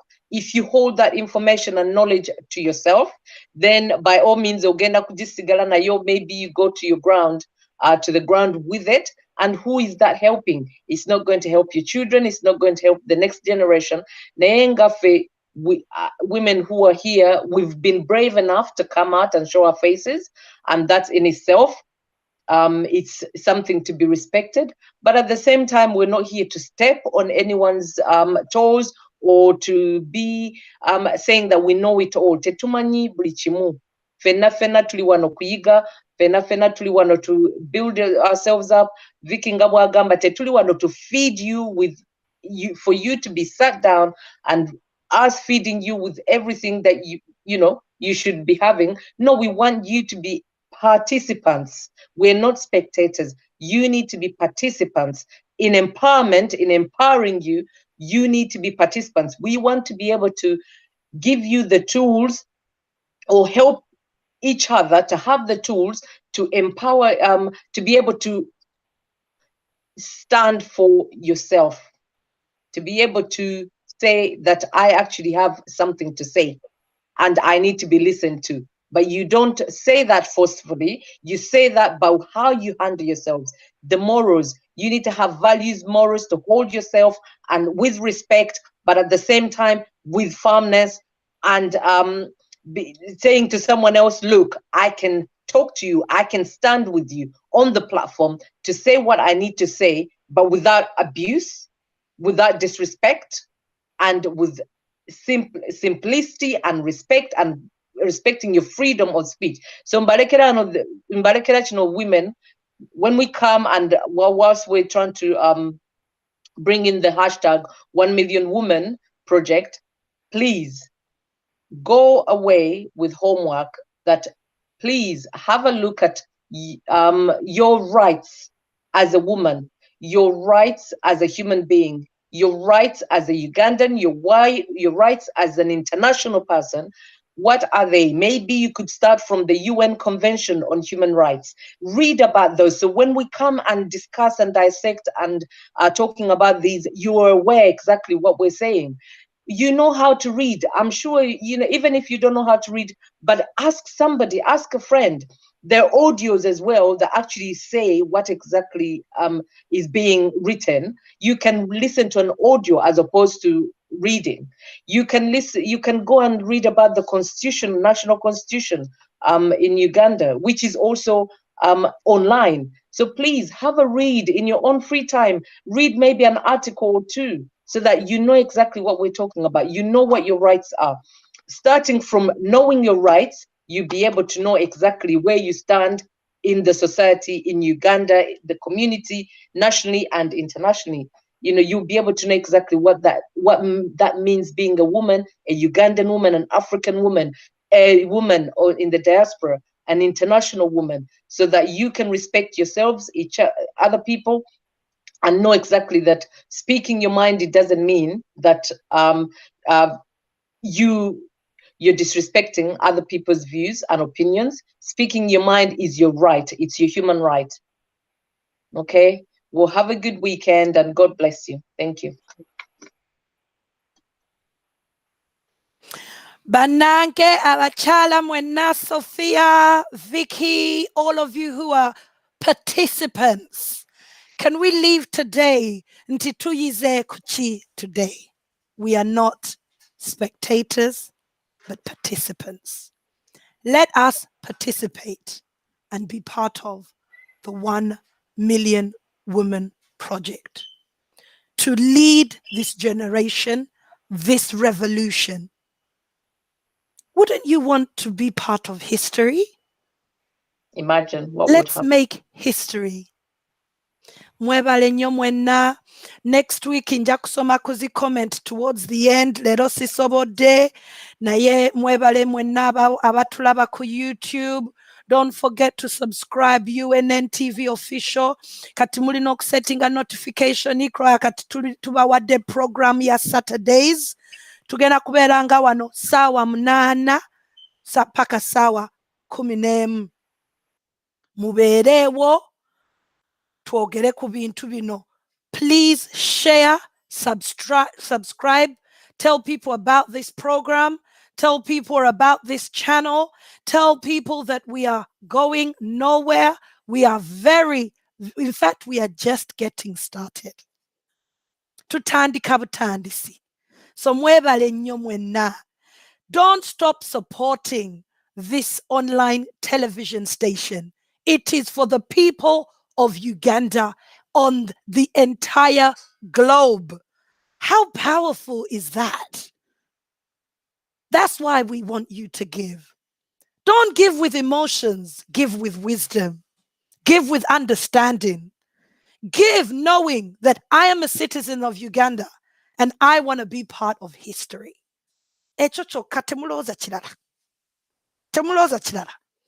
We are in a revolution.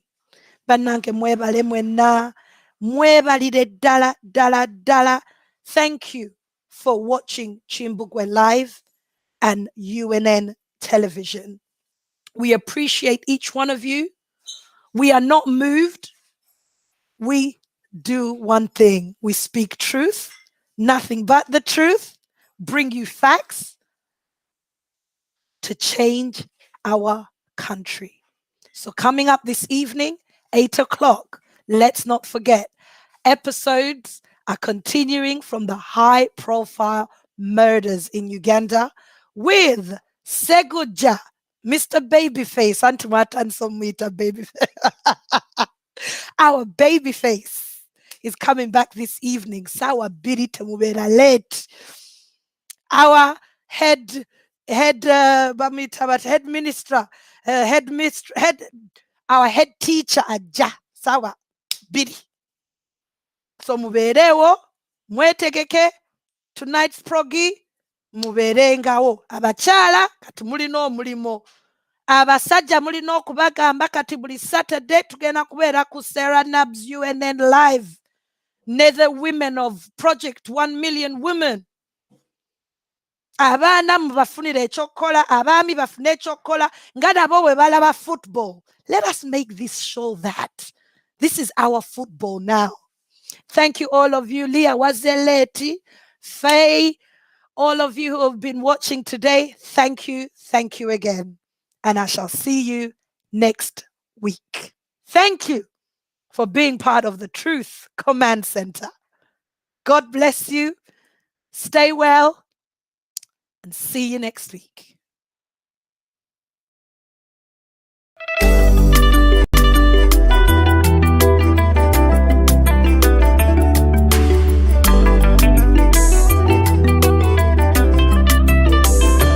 Singa mukama yanukula sala zaffe omugenyi najja musulako ebibamba naye ebikolimo by'enkoko tebitakamunye musiiba mugamba gowonyegera bikusambya.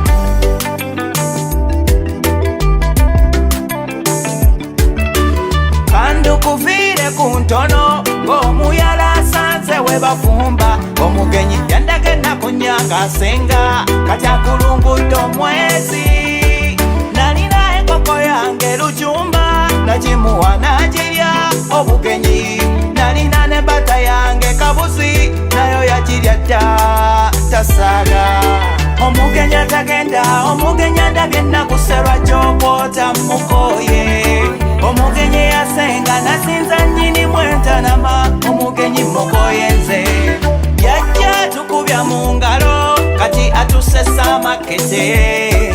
Nalina kamyu kange kasodde nako yakandyako nankuba ebibe kyagalo. Nalina embuzi yange bitanga nayo yakyegwera nampa ebijanjalo. Okwekulubeseza ku munnanfuusi wabula kwefuulira n'olozoolera. Singa mukama yanukula essaala zaffe omugenyi najja musulako ebibamba naye ebikolimo by'enkoko tebitakamunye musiiba mugamba gowonyegera likusambya. Omugenyi atagenda omugenyi andabye nakuserwa gy'okwota mukoye. Omugenyi yasenga nasinza nnyini mwentanama omugenyi mukoye nze. Obatuttemu empisi tumuwaalye tumulimba ennyama ya mbuzi eva wa mutanda. Balumba nakkirira ekaganga naye mpulira alinayo muganga.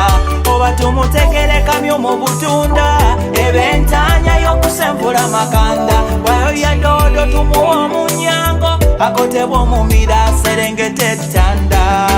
Omugenya tagenda, omugenya ndabye nakuserwa ky'okwota mukoye. Omugenyi yasenga nasinza nnyini mwentanama, omugenyi mukoyenze. Omugenya tagenda, omugenya ndabye nakuserwa ky'okwota mukoye. Omugenyi yasenga nasinza nnyini mwentanama, omugenyi mukoyenze. Omugenyi yasenga, omugenyi mukoye. Omugenyi tagenda, omugenyi yasenga.